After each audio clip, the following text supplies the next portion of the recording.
So I'll speak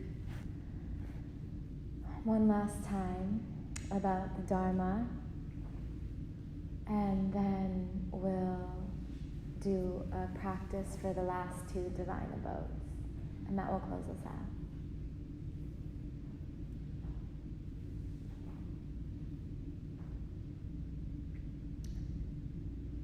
I've alluded to some languaging this weekend around parts and different roles of the inner family.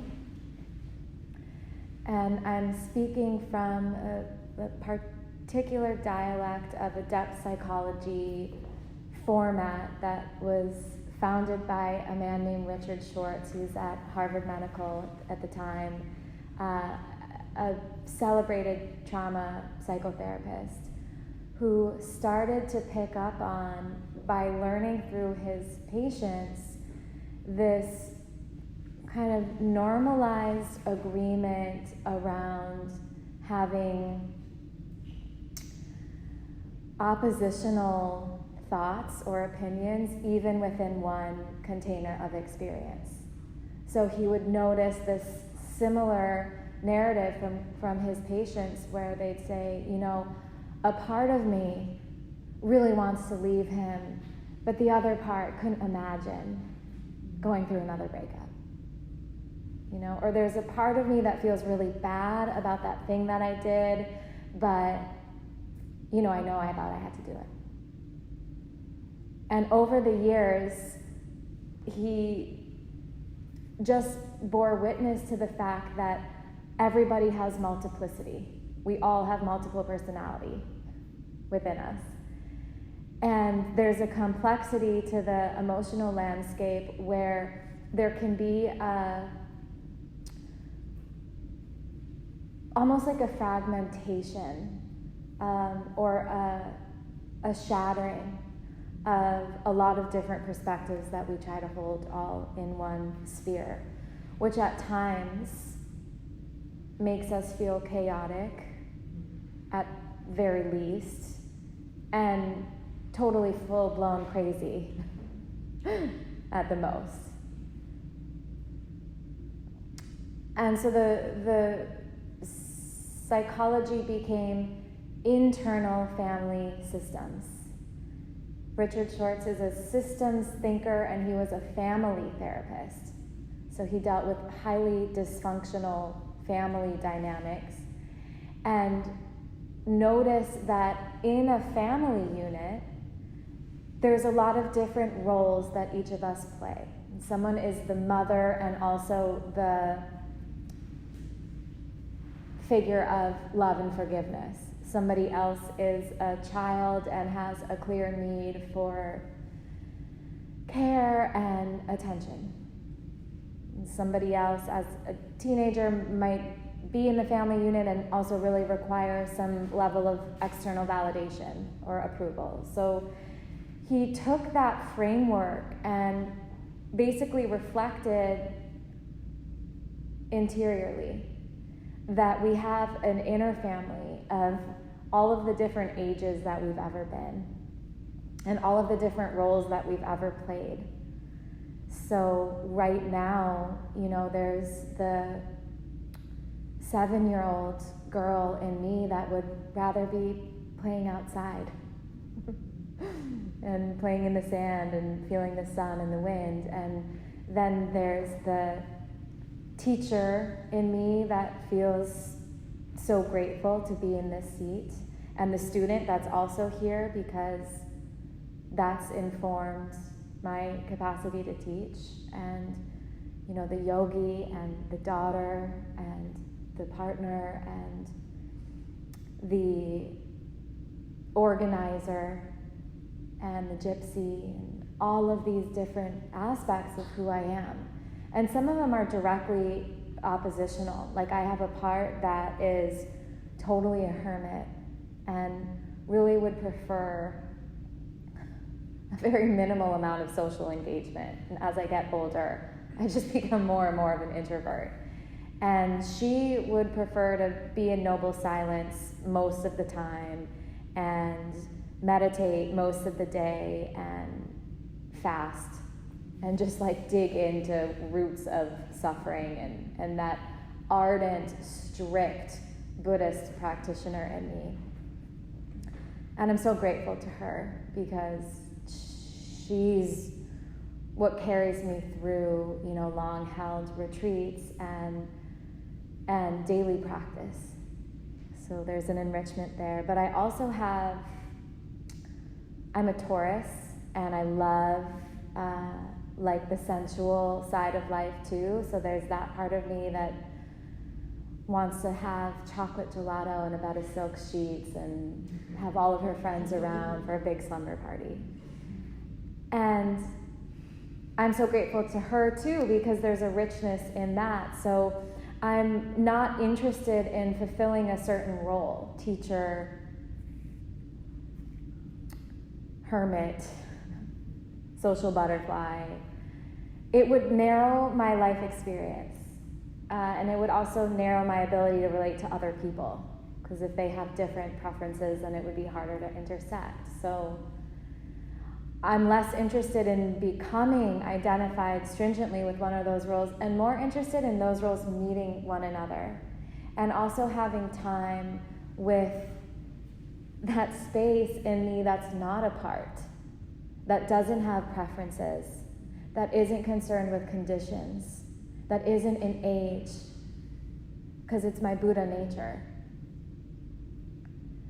So Richard Schwartz figured out that there are parts, and then there's the self. And the suggestion is to listen to our parts, but embody the self. So I can lean into preferences and, have the gelato, or do a juice fast and, sit in a cave for 3 days. But if those parts become the driver of the vehicle, I'm only going in one direction.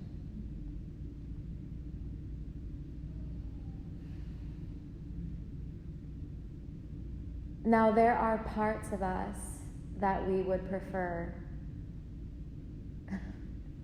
to not be a part of the inner family. And particularly with this content this afternoon around forgiveness, there are parts of us that haven't had their needs met in the past or had time with the inner mother, I call it, right? That maternal, nurturing realm. And have acted out compulsively or aggressively in order to get the conditions they need met in order to feel safe, fulfilled, heard, like a child having a tantrum who feels ignored by his family. So the more that we exile our parts, the louder and the more disruptive they get, and the more scattered the whole inner family becomes. So the mindfulness practice of investigating different realms where different parts hang out. My planner part, who's very organized and loves a good to-do list and finds the meaning of life through a Google Calendar, lives in the head, and I'll need to attend to that part if I want to feel into other modes of my being. So giving parts which take up residence in different parts of the body, different regions of the body, through sensations, through memories, just allows the whole practice to be acceptance.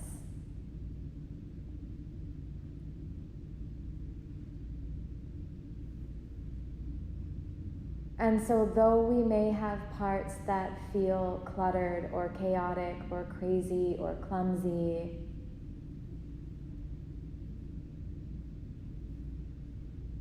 it helps to recognize that there's a self underneath those parts that is clear, spacious, open, generous, and welcomes the perspectives of all of our parts. And so I just want you to breathe that in. Like, you have Buddha nature, and you're good.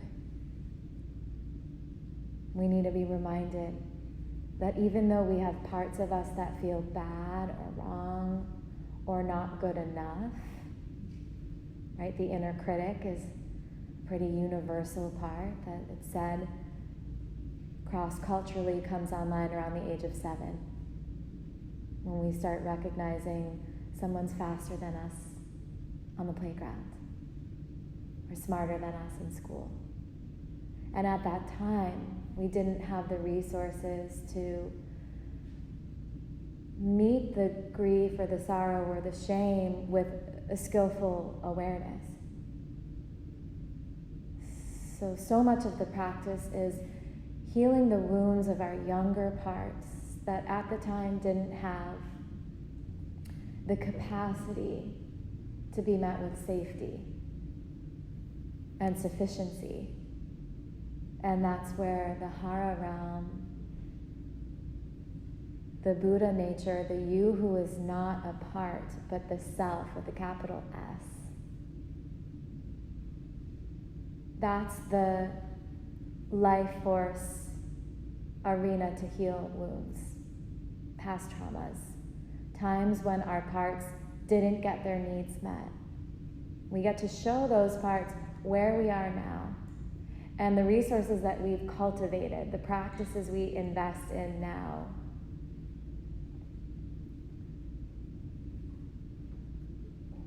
Because it's never too late to forgive.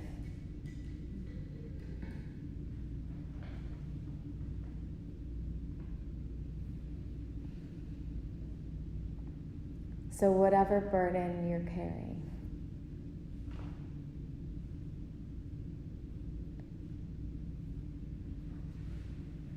we can always begin again.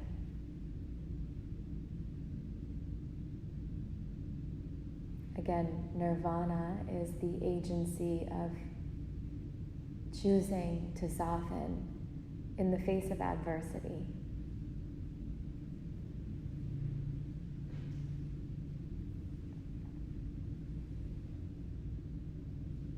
Ben Okri says the most authentic thing about us is our capacity to create, to overcome, to endure, to love, and to be greater than our suffering.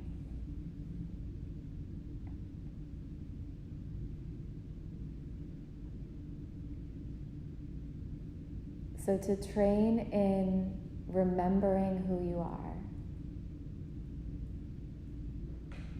cultivating recognition of your Buddha nature, will be the spring or the source that's required to heal parts, our exiled parts, who we've banished to the background, who we've buried because they weren't socially acceptable or our family unit didn't recognize the beauty in them.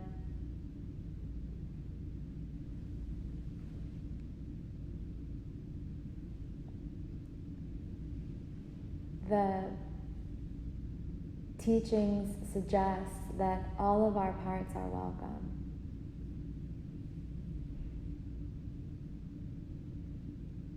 And knowing that we have Buddha nature and really feeling that daily, it becomes quite obvious that the boundary of the skin is an illusion. And if I have Buddha nature, you must have Buddha nature. And therefore, all beings, including my challengers. So perhaps the practice is, in its utmost outright intention, to learn to love everyone. I really feel that's a shortcoming in modern yoga classes, where it's my mat,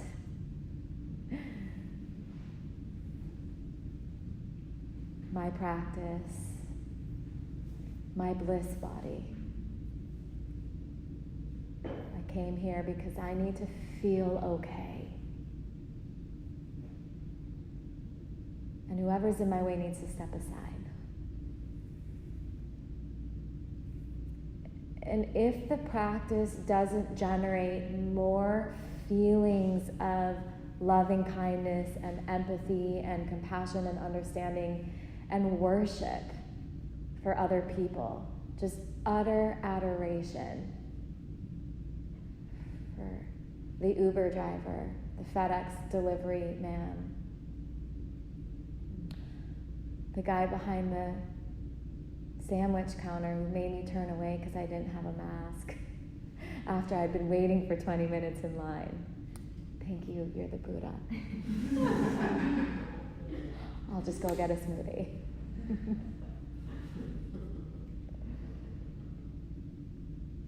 Then what's missing from our practice if we get off of the mat and it hasn't engendered in us a warmth?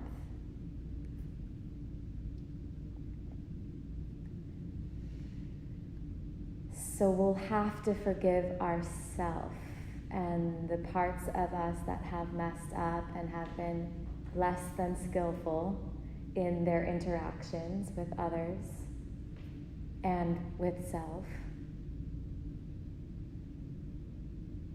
And recognize that because we're worthy of that forgiveness,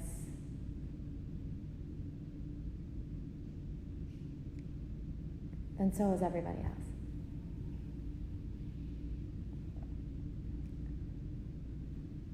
To see all as the Buddha.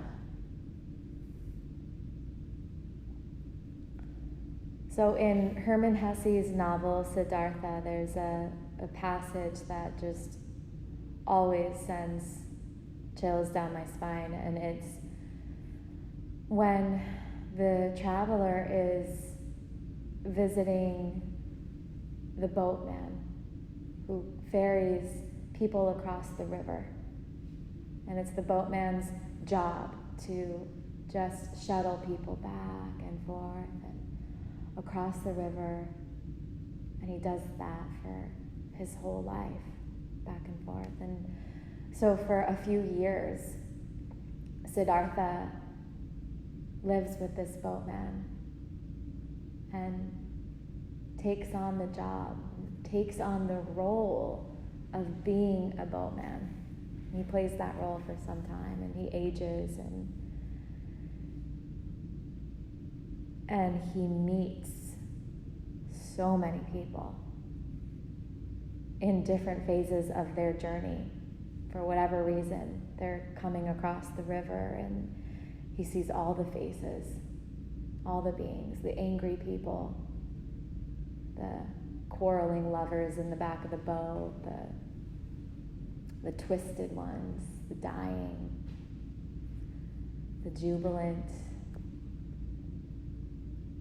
all the souls just carrying across. And so the passage goes, a flowing river of faces, of hundreds of thousands, which all came and disappeared, which all constantly changed and renewed themselves. He saw the face of a fish a cart, a newborn child. He saw the face of a murderer, the bodies of men and women, naked in positions and cramps of frenzied love. He saw corpses stretched out, motionless, cold, void. He saw the heads of animals, of boars, of crocodiles, of elephants, of bulls, of birds.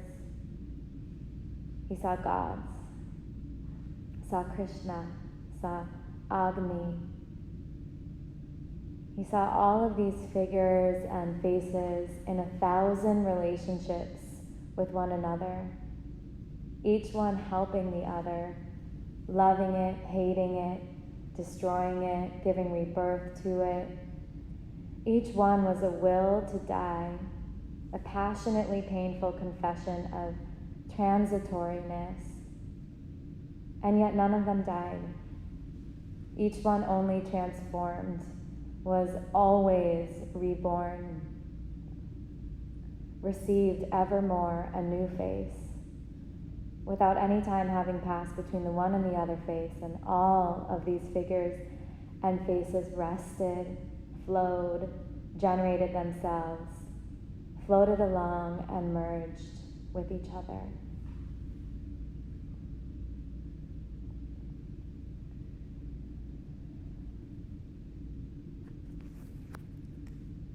So it's like that.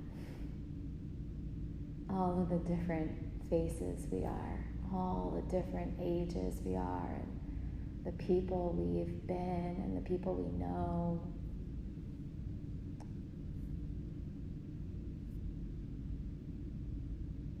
The wounded parts in us, the faces we've turned away from but are still carrying.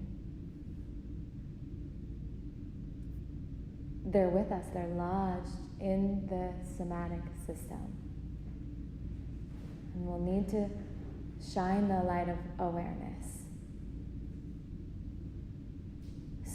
so that parts don't become burdened by their isolation. We're a tribal species. We need community, internally and externally.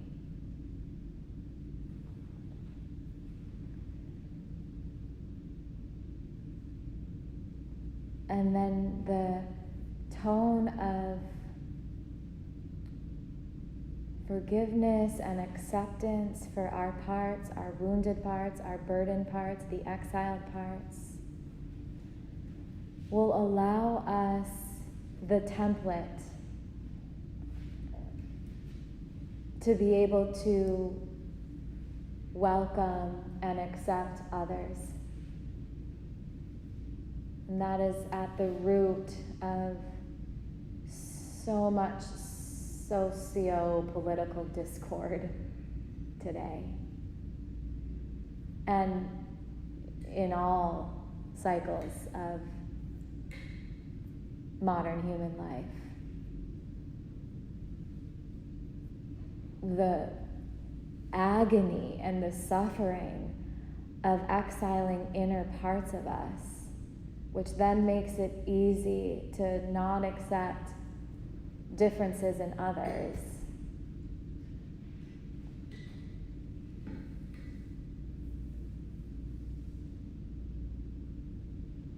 The Dharma teachings are to love everybody. And that abstraction, I'm just attempting to ground in a pragmatic suggestion that we welcome all parts, even the ones that cause us misery, so that we can also awaken to the parts of others. And that's the Bodhisattva vow. An awakened heart means we wake up to the beauty and the shortcomings of all of the hearts that are alive.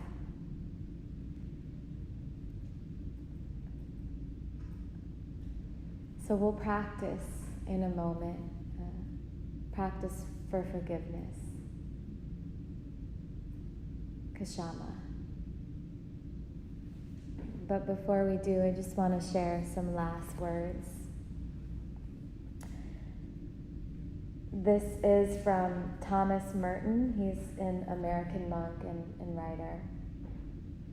And he speaks in this passage of his own insight to the bodhisattva heart and the awakened heart-mind. So as he awakened, this is what he saw. Then it was if I suddenly saw the secret beauty of their hearts. The depths of their hearts where neither sin nor desire nor self-knowledge can reach. The core of their reality.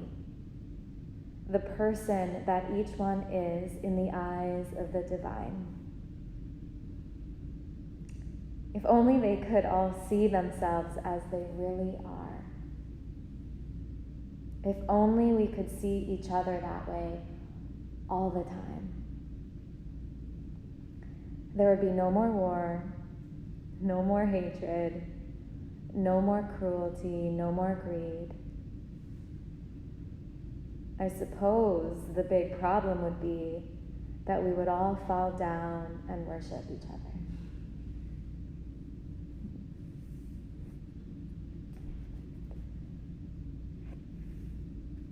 And it starts with worship of the self, for sure. So the inner radiance.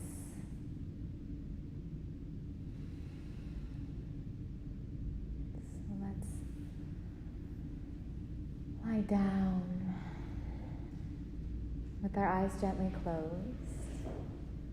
And we'll just cultivate that memory tone of who we really are.